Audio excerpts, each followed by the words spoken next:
Михаил Юрьевич Лермонтов. Парус.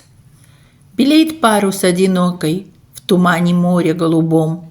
Что ищет он в стране далекой, что кинул он в краю родном.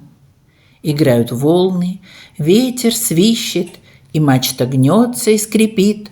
Увы, он счастья не ищет и не от счастья бежит.